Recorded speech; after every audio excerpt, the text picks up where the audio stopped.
Now, let's go back, but instead of thinking of a negative externality, we think of a positive one. Given the current political situation, it's often difficult to remember that externalities can be both positive and negative. But let me give you positive externalities on supply and demand side. On the supply side, here's an example. The book talks about network effects. You know, if we invest in a wireless network, anybody in that wireless zone can access the wireless. Have you ever done this? Have you gone somewhere and then you just go to a coffee shop and try and get on and you can't, and then you just get the free Wi-Fi and you can? All of us have done that. That's a positive externality. Anybody in that zone is given the option of accessing other positive externalities. Public transport. If we build a public transport system, anybody in that area can access it. I don't live in New York City. I'm not a taxpayer in New York. I haven't paid for this. I'm not from New York. But when I go to New York, oh my God, I use that metro during my holiday. New York City residents are paying for it. I get the benefit. Positive externalities. Supply side, we are seeing positive externalities. Most of them are network effects, but they are really crucial for things like public transport, education, all kinds of things. Demand side, vaccination, masking. I know this. I will no longer get on a flight without a mask. I won't do it. Not just for my health, it makes me safe, but when I mask, I am also making sure other people around me do not get infected. It's COVID, but it's all kinds of things. Flu, all kinds of respiratory illness. Vaccination. If I vaccinate, I don't just protect myself. I have a friend whose child is immune compromised because of having operations that require immunosuppressants for their kidney. If I don't vaccinate, I can spread disease, and that child will fall sick. So when I vaccinate, that kid will do well. Here's another one. Education. Think of what it would mean to live in a society where people do not have literacy. People do not know how to read. People do not understand simple things like, how do I take this bus? What does this metro card look like? How do I travel? Right? Small things in your daily life. You walk into a shop and you assume people around you know how to read. Somebody taught them. So education is another thing that has huge externalities. Health, education, small things that you don't think of. They have positive externalities.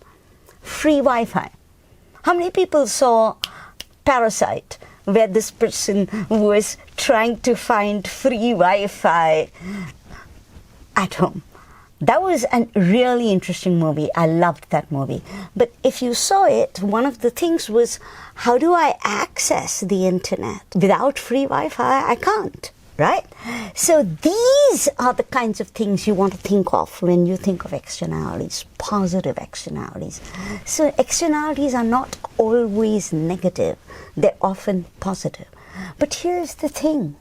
If you've got positive externalities, then using this private assessment isn't good enough.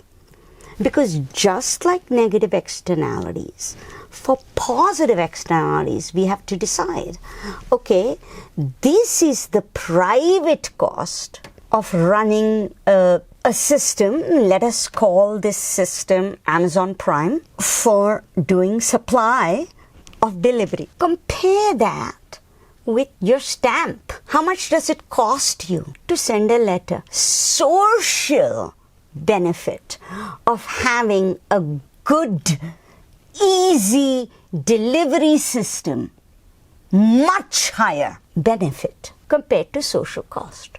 So we think the cost is too high compared to the benefit.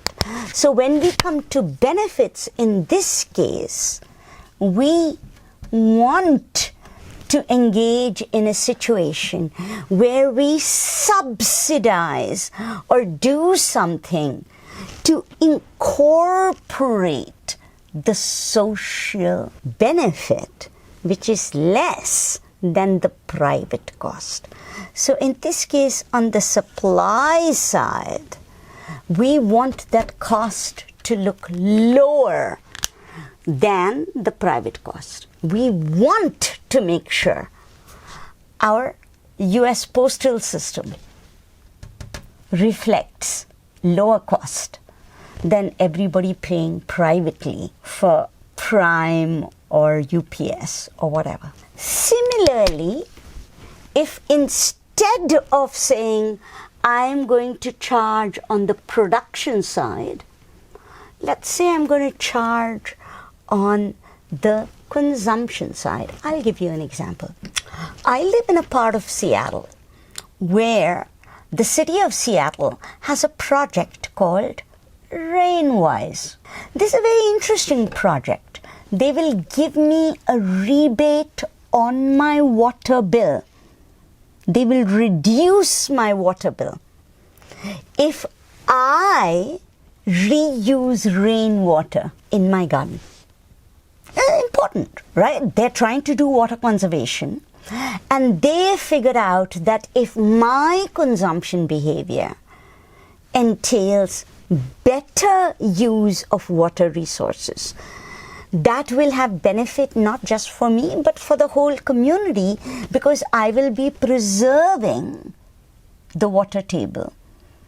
I won't be overusing water. Here's another one. The gas company has offered citizens rebates if they convert their house from electricity and gas to solar. They will help you pay for it. Why? Because that's an externality.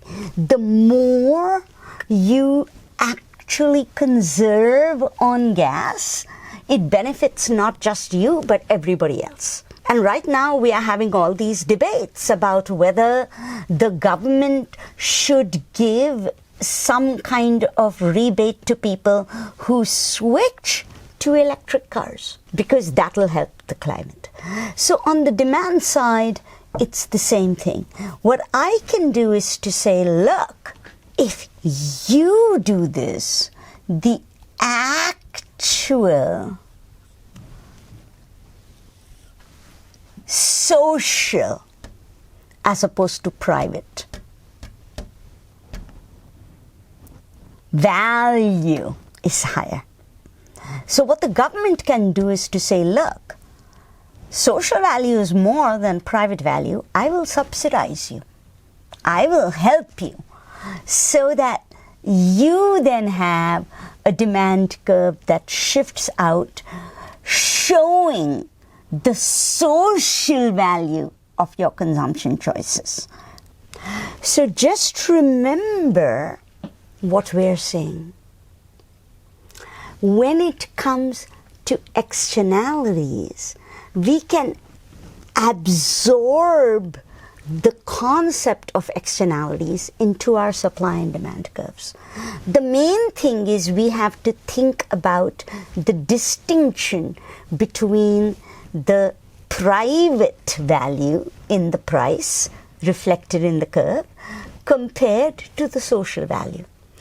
If there is a social cost when it comes to supply, it shifts in, which we know, higher cost, social cost, higher cost shifts in. If it is a positive externality, and do remember there are things like healthcare, education, that transportation that have positive externalities, shift out, shift down. That's on the supply curve. Demand side, similar idea. If you see a negative externality, higher cost shifts in, more expensive shifts in. When you add in the negative externality, you are shifting that cost in and down, that curve in and down, because you are trying to accommodate the impact of your demand decisions on other people. So if I just choose not to vaccinate or mask, that's going to have an impact on other people. If I choose not to vaccinate or mask, negative cost. But if I go ahead and engage in education, use public transport, make sure my gardens are using least amount of water, convert my home to solar power, that's positive. So that means I have to add in the extra value of the social benefit, and that's an upward or outward shift.